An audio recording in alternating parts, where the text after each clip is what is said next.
Nós vamos agora meditar na palavra do Senhor, mas antes eu gostaria de introduzir, fazendo os irmãos se lembrarem de alguns episódios que já presenciaram, que já viram, e eu creio que já também conjecturaram a respeito dessa conduta. São pessoas que lamentavelmente são desprovidas de uma saúde física perfeita. Então são portadoras de necessidades especiais, diria eu, especialíssimas. E essas pessoas são totalmente dependentes de seus familiares, dos demais parentes e de seus amigos. Porque ela não tem condições de produzir, de trabalhar, não tem condições de se locomover. Os irmãos já devem ter percebido que eu estou falando de pessoas paralíticas, pessoas que são desprovidas da bênção, da função motora, das pernas, dos braços, etc. A Bíblia narra, lá no Evangelho de João, capítulo 5, versículos de 1 a 14, um fato com um personagem dessa categoria. Um PNE, na nossa linguagem moderna aqui do Brasil. Os que puderem abrir as suas Bíblias, abram-nas para acompanhar a leitura, que é uma descrição curiosa, não digo gostosa de ler, a não ser no propósito final da bênção da cura. E a minha tradução diz o seguinte, no versículo 1, Evangelho de João, capítulo 5, versículos de 1 a 14. Algum tempo depois, Jesus subiu a Jerusalém para uma festa dos judeus. Há em Jerusalém, perto da Porta das Ovelhas, um tanque que em aramaico é chamado Betesda, tendo 5 alpendres ou 50 entradas em volta. Eu falei alpendres porque numa outra tradução é assim a referência àquela estrutura que existia para abrigar as pessoas que iam lá na busca de cura física. Ali costumava ficar grande número de pessoas doentes e inválidas, cegos, mancos e paralíticos. Eles esperavam um movimento nas águas. De vez em quando descia um anjo do Senhor e agitava as águas. O primeiro que entrasse no tanque depois de agitadas as águas era curado de qualquer doença que tivesse. Prestem bem atenção neste trecho. Um dos que estavam ali era um paralítico. Fazia 38 anos. Quando o viu deitado, isto é, Jesus, e soube que ele vivia naquele estado durante tanto tempo, Jesus lhe fez uma pergunta direta e objetiva, e que merecia uma resposta também direta e objetiva. A pergunta: você quer ser curado? A resposta deveria ser sim ou não. Mas observem a conduta do paralítico quando ele respondeu, isto é, justificando sua condição de miserabilidade motora, de miserabilidade visual, de miserabilidade espiritual, de miserabilidade em termos de fé. Disse o paralítico. Vejam bem, eu volto a repetir. A pergunta objetiva que Jesus Cristo fez foi: queres ficar são? Então, a obviedade da resposta era sim ou não. Mas disse o paralítico: Senhor, não tenho ninguém que me ajude a entrar no tanque quando a água é agitada. Enquanto eu estou tentando entrar, outro chega antes de mim. Talvez o paralítico estivesse pensando em convencer e emocionar o Senhor Jesus para que ele se dispusesse a empurrá-lo por primeiro na água quando ela se mexesse. Versículo 8. Então Jesus lhe disse, outra vez, objetiva a palavra do Senhor Jesus: levante-se, pegue a sua maca ou a sua cama e ande. Nada mais, nenhuma derivação, nenhuma tergiversação no diálogo entre Jesus e o paralítico. Seria uma condição de absoluta fé e obediência. Graças a Deus que isto aconteceu. O versículo 9 nos responde: imediatamente o homem ficou curado, pegou a sua maca ou a sua cama e começou a andar. Uma grande observação do evangelista no contexto político religioso dos fariseus. Vamos matar a cobra de cara. Por essa razão, isto é, subitamente apareceram-lhe os donos da verdade, os fariseus. E por essa razão os judeus disseram ao homem que havia sido curado: hoje é sábado, não lhe é permitido carregar a maca. Outra situação de uma autoanálise, tendo como parâmetro a legalidade. Desculpem ser redundante. A legalidade da lei. Não é assim que a lei diz? Que lei é essa? Imposta pelos romanos? Não. A lei dos judeus. E o homem ficou numa situação difícil diante dos outros circunstantes. Mas ele, o homem, respondeu: o homem que me curou me disse, pegue a sua cama e ande. Então lhe perguntaram: quem é esse homem que lhe mandou pegar a cama e andar? O homem que fora curado não tinha ideia de quem era ele, pois Jesus havia desaparecido no meio da multidão. Observem, e mais tarde Jesus o encontrou no templo. Parece que houve um lapso temporal de efetiva cura nesse encontro que Jesus teve com o paralítico depois daquele episódio inicial e da ordem e da obediência, da ordem de Jesus e da obediência do paralítico. E aí então Jesus misturou-se com a multidão, era festa no templo, e o paralítico também estava andando e dando testemunho de que alguma coisa havia acontecido de diferente na sua vida. E ele encontrou Jesus.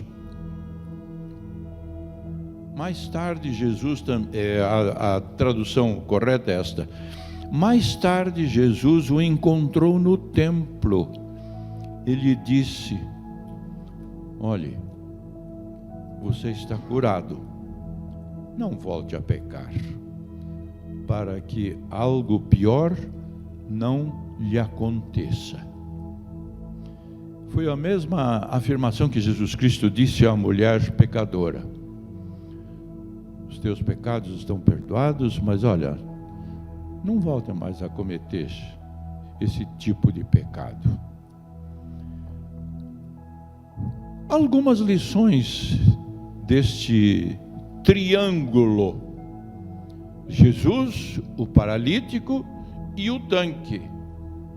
O tanque fisicamente não diz nada, mas o fato da água mexer, sim, trouxe para eles uma crendice. Não se escandalizem, por favor.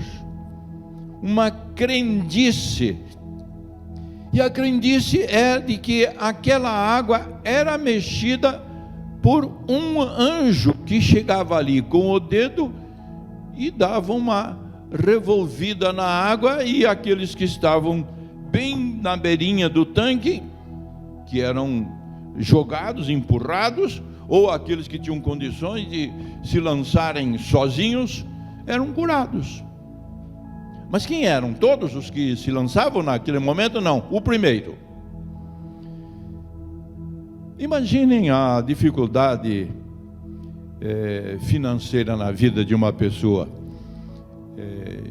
sempre insistindo pela sobrevivência, sem poder trabalhar e só dependendo da caridade dos outros.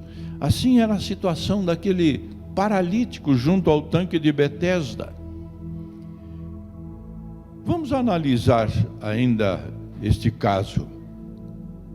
Não foi naquela ocasião, não foi do dia para a noite, não foi naquele momento de deslocamento de Jesus Cristo para o templo na cidade de Jerusalém que aconteceu. Há 38 anos, teimosamente, aquele paralítico estava ali.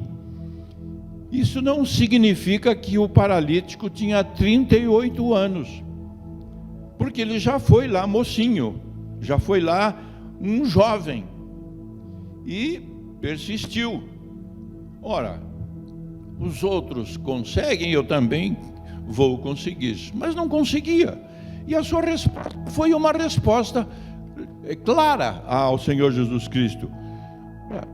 Ele não respondeu para Jesus: eu quero. Deveria ser a resposta. Mas ele analisou as circunstâncias, como que colocando uma certa dúvida na autoridade do Senhor Jesus Cristo.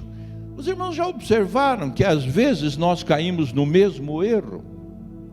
Nós estamos passando por certas dificuldades e ao invés de irmos no objetivo principal, num diálogo, mesmo em caráter de solilóquio, só eu e Jesus no meu quarto ou em qualquer outro lugar, e numa conversa franca e dizer da minha esperança, da minha necessidade de voltar a andar. Já imaginaram como nós começamos a enfeitar o pavão, entre aspas, a criar uma porção de justificativas? E aí, como é fácil a gente colocar a culpa nos outros. Não tenho ninguém que me lance primeiro na água. Não tenho dinheiro para pagar alguém aqui que fique cuidando de mim para fazer esse ato mecânico de me empurrar na água. Há uma tendência, portanto, de desviar a sua atenção para a fonte de autoridade, de poder e de cura que só é acontecer, emanar do Senhor Jesus Cristo. Interessante, fazendo um retrocesso, interessante quantas vezes Jesus Cristo participou de momentos especiais de Jerusalém. Mas alguns comentaristas que eu busquei conhecer falam da conduta de Jesus naquele dia, naquele horário, naquele momento de festa, em que Jerusalém enchia de pessoas de vários lugares, nas suas cercanias e de outras províncias. Jesus sai, parece que há um ímã que atrai o Senhor Jesus Cristo, vai ao grande templo, sobe, vai àquele local onde ele sabia que deveria estar lá muitas deveriam estar ali muitas pessoas procurando um milagre para a sua vida. Não deu outra. O Senhor Jesus Cristo, quando chegou e viu o tanque e alguns alpendres, alguns abrigos em que as pessoas e as suas respectivas famílias ficavam ali cuidando dos seus familiares, e aí tentando ajudá-lo a ser empurrado na hora que a água mexesse. Essa era a situação daquele paralítico, era a circunstância material, era o apoio social. E ele estava falando com a maior autoridade na vida espiritual, de reflexos imediatos na vida física. Então, esse rapaz de 38 anos, afinal de contas, parece que percebe que a palavra que lhe é perguntada, que lhe é dirigida, não vem de um simples festeiro na cidade de Jerusalém. Felizmente ele não parou para arguir a identidade de Jesus Cristo, a região onde ele morava, a fé que ele... a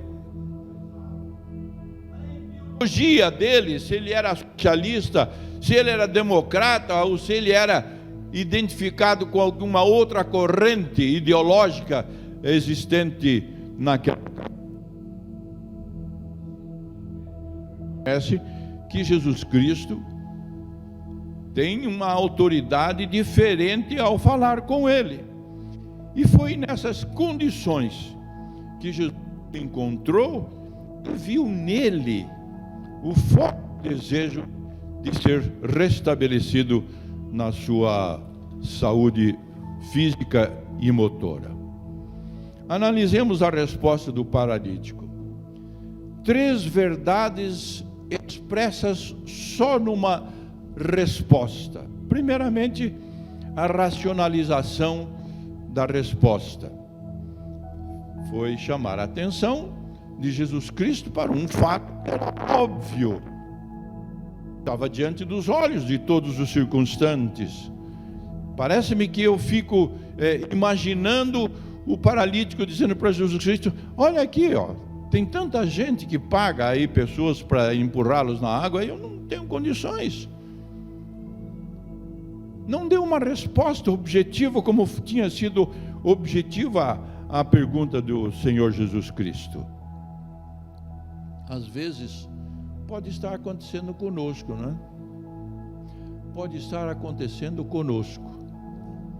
Às vezes, nós temos uma oportunidade de participação, de trabalho na igreja. Não é um trabalho de galão nos ombros, não é um trabalho de autoridade funcional, mas é um trabalho de apoio. Este prédio está erguido e sustentado e já enfrentou muitas borrascas, muitas tormentas. Por quê? Porque tem alicerces profundos e nós não estamos vendo os alicerces. Também muitas vezes a gente não finca os alicerces da nossa fé no Senhor Jesus Cristo e fica aí pensando em outros amuletos, em outros atavios. Eu tive a oportunidade de conhecer a cidade de Aparecida do Norte, onde existe aquela basílica maior e para onde acorrem muitas pessoas, muitas caravanas. Os irmãos não imaginam como fica a cidade de Aparecida do Norte às margens da Via Dutra. Fica às vezes difícil até de transitar a pé. De entrar na basílica, então, nem se fala. E aí, quando a gente consegue entrar na basílica, a gente já vai deparando com uma porção de moldes de pessoas que tinham problemas físicos expostos, talvez para tentar convencer outros pobres de espírito a aquele ato eminentemente material de buscar a cura. São muitas peças, as mais variadas possíveis, mas aquilo não fala nada. São pessoas que entram no templo, como eu vi uma vez, numa das viagens que eu fiz a Portugal, e fui visitar o templo de Fátima.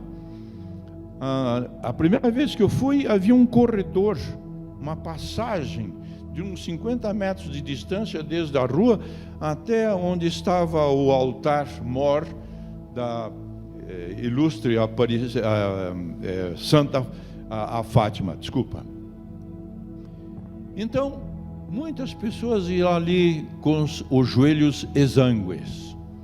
Alguns embrulhavam os joelhos com panos e iam lá para pagar a promessa. Outros com velas muito altas, 1,80 m, 2 metros, iam carregando de joelhos aquelas velas para levar até o incensário. Que coisa! Eu fiquei olhando e comentando com meu companheiro de viagem como a crendice, a palha, o foco da minha dependência, da minha crença e da minha fé no Senhor Jesus Cristo.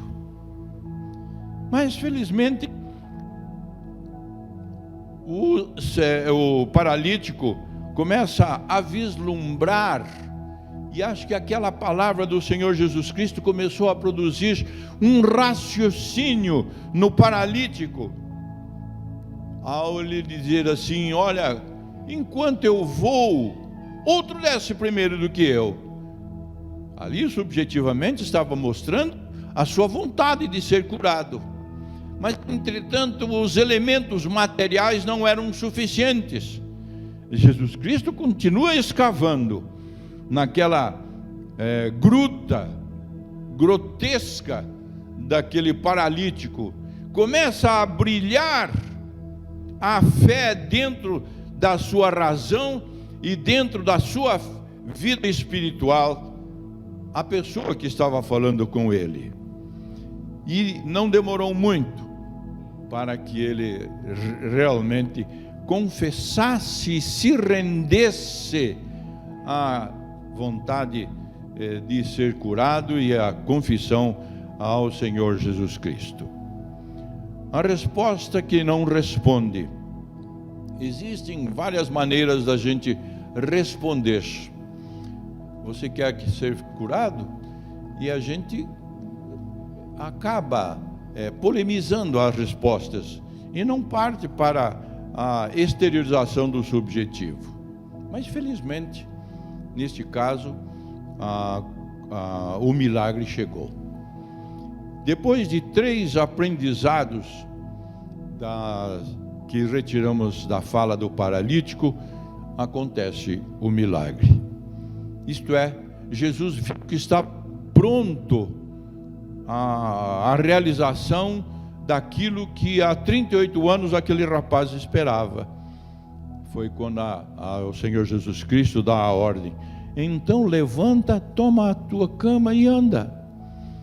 Ele podia continuar a polemizar, mas Jesus, eu estou nesta situação, eu já provei, já falei, já mostrei, eu não tenho condição motora sozinha. E todas essas dúvidas foram dissipadas. Toda este raciocínio lógico, humano, foram dispensados. Alguma coisa falou mais alto na sua fé do que na sua razão e nas argumentações da lógica.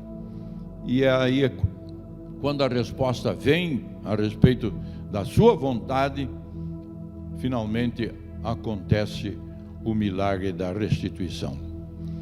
Jesus Cristo esteve a nosso favor 3 anos nesta terra de intenso desenvolvimento ministerial. E cada vez mais os algozes se acercavam dele. Por onde Jesus iria passar, sempre estava ali alguém querendo, na espreita, sondar a Jesus, como de fato isso aconteceu quando ele estava no Getsemane. E alguém vai lá, Judas Iscariotes, e negocia a preciosa vida do Senhor Jesus Cristo por um punhadinho de moedas, 30 moedas. Mas Jesus Cristo não falhou, Jesus Cristo não dialogou, Jesus Cristo não invocou maldição para as pessoas que tinham no fundo do seu coração um resquício de esperança e de fé, de que Jesus Cristo era, na verdade, o Filho de Deus, o Cordeiro de Deus que tira o pecado do mundo, e persistiram. E Jesus Cristo foi morto e ressuscitou, e persistiram. E ficaram guardados no cenáculo, e persistiram em oração, até que veio o Espírito Santo e esclareceu por todas as situações e por todo sempre aquela questão espiritual. É assim conosco. Nós temos duas realidades no nosso intelecto e que trabalham juntos dentro do campo da nossa fé, da nossa crença. Eu estou falando de forma subjetiva, mas que são reais. Nunca ninguém viu fé, mas viu as obras da fé. Nunca ninguém viu uma negativa daquele que crê, porque ele creu, e deu um passo, e foi, e falou, e testemunhou, e se humilhou, e recebeu o perdão. Assim é conosco na nossa vida. Nós conhecemos a palavra, o Senhor Jesus Cristo vem e estabelece conosco um diálogo, e aí então é nossa vez de respondermos ao Senhor Jesus Cristo. Quem de nós não passa por problemas, por dificuldades? Algumas dificuldades são aparentes, são visíveis, são notórias. E há um perigo muito grande da gente se acomodar. E algumas vezes alguns dizem: ele que está assim, que se lixe. Jesus Cristo não falou para o paralítico: se lixe, não vou empurrar você, não vou te dar dinheiro para alguém te empurrar. Não, Jesus Cristo foi paciente em esperar que a sua palavra amadurecesse e que ela começasse a iluminar a sua razão, porque era esse o imperativo da sua fé. E quando ele, afinal de contas, se converte, torna-se, portanto, uma autoridade na vida moral e na vida como um ser humano. Que Deus nos abençoe com esta experiência do paralítico, com este episódio, com esta luta, com esta realidade da impossibilidade de querermos tudo ao nosso modo, e que nos dê paciência para nós nos submetermos ao Senhor Jesus Cristo. Estamos chegando ao final deste nosso momento de culto, de estudo bíblico. Queremos agradecer a sua participação, a sua oração por esta igreja, e gostaríamos, através da live, de contar com a sua participação, com a sua presença, com a sua oração, com o seu apoio. Assim como nós, como igreja, estamos à sua disposição para uma conversa, uma oração. Vai aparecer no seu aparelho aí, no seu vídeo, o endereço da nossa 8ª Igreja Batista Filadélfia. Vem aqui nos cultos às quartas-feiras às 20 horas. Vem aqui aos domingos às 10 horas para o estudo na Palavra do Senhor e depois a meditação. Que Deus lhe abençoe, a você e aos seus familiares, a sua vida pessoal, os seus negócios, os seus anseios, a sua saúde. Em nome de Jesus.